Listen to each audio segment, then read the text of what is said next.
Hello mga ka-Turks, magandang gabi and welcome back sa ating YouTube channel, Dumamix TV. And for this video mga ka-Turks, gawa tayo ng reaction from the class together with Jong Madaliday mga ka-Turks. And nalipat lang ko yung kanta no?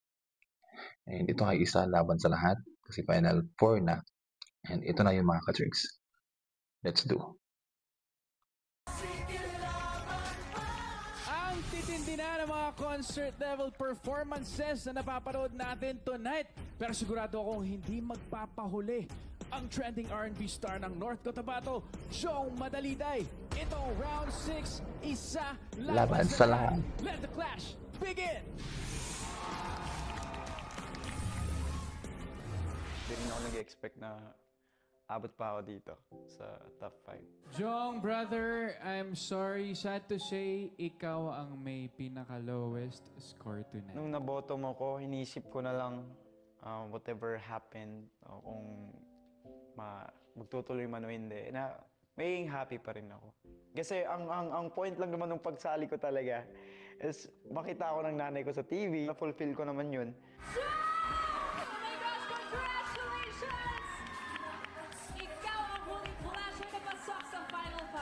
Pero nung habang tumatagal, sinasabi ko sa sarili ko, kailangan ko na itong hanggang dulo na to. Kailangan kong, mag-champion.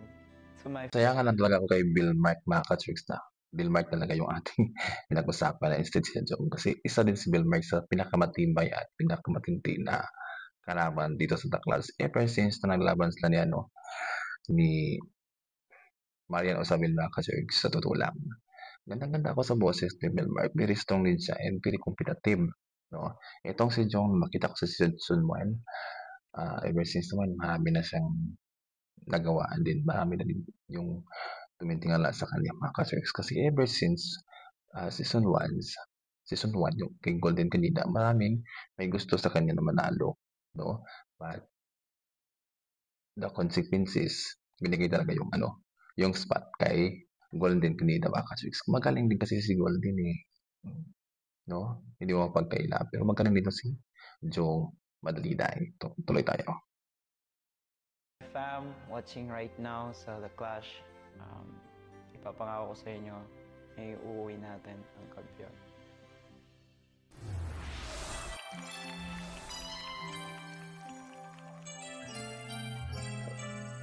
Kanta ng song.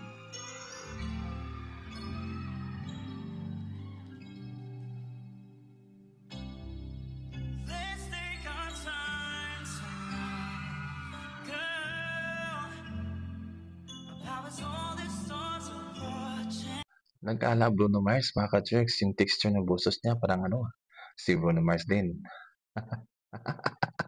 Physical appearance, ang ganda din. O, di ba? Pang international. Pero ganda-ganda ko sa boses niya sa pagpasok pa lang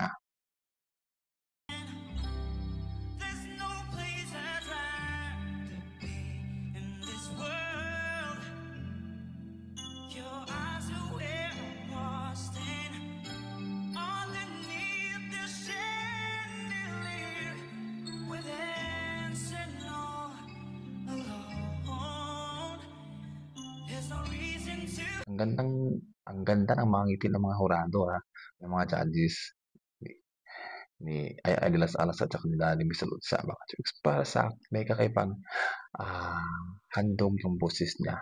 Parang may pasabog kumbaga. And then I think kakaiba talaga yung boses niya para sa akin mga Turks. May iba akong pakiramdam. Ganun. Tuloy tayo.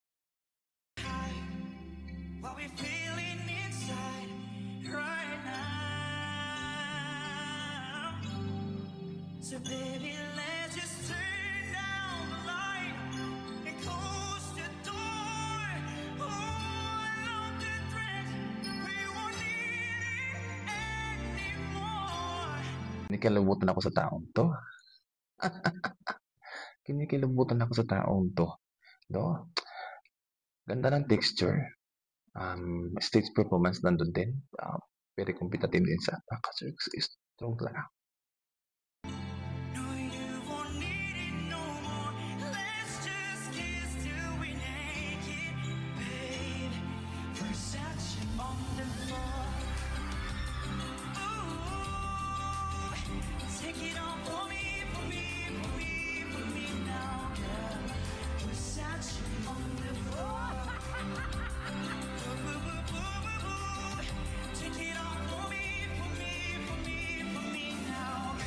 may twist, alright? Nilagyan ng sabaw yung kanyang pag-awit. Sabaw talaga.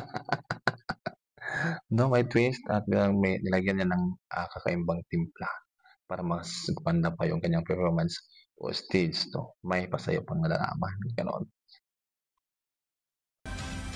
Just the two of us. Woo! We can make it if we try. Just the two of us. Just the two of us.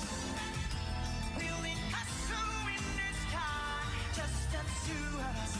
Woo! Pwede pang international talaga siya. Pwede siyang ilaban doon, mga ka-Churks, or sa Asia's Got Talent or something,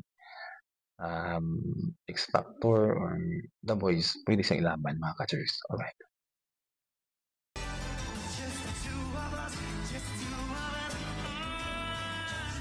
Sa international, mga ka-Churks, so sabi ko kasi pag dito si John Madaliday is ako pwede talaga, mga ka-Churks. So, pwede.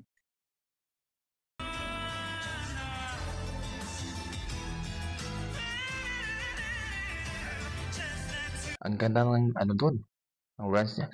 Oh, di ba?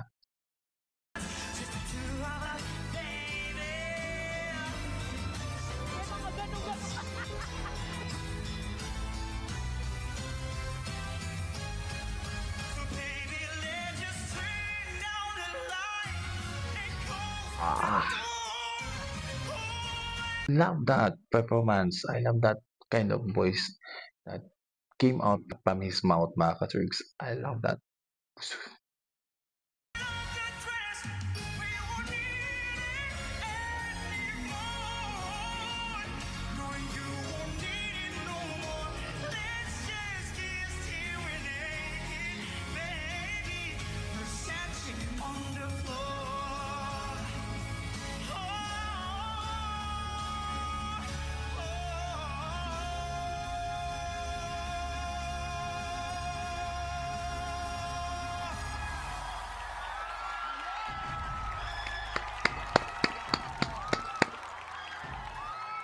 Such as on the floor, yung kanyang performance talaga, mga ka-Churks. Such as on the floor, no? Talagang, naku, bigay todo yung kanyang performance, ha? Sana makapasok to. Pasok na nga sa top 5, di ba? And then, andito na tayo sa isa laban sa lahat, alright? So, sa round 6, so, dalawa sana makapasok sa top 2 to, no? And then, nako, mga mabibigat yung kalaban, mga ka-Churks. Meron pang si Arabil, yung dalawang bago, no? Si Leopard Loso at saka yung isa. Nako, matitindi. And for me lang kasi, mga ka-Churks, no, I can't judge. Hindi ako pwedeng kasi lahat sila magagaling, no? Pero sa tingin ko, kung makapasok si Jong Madaliday, I guess lang, ha? I guess lang. Si Leoper yung aking top 2. At pwedeng makapasok sa top 2 ng The Class, mga ka-Churks. Alright. So, hanggang dito lang yung ating reaction video, mga ka-Churks. And huwag kalimutan mag-subscribe, like, and share. Press the button below there to notify our new uploaded videos. Bye-bye.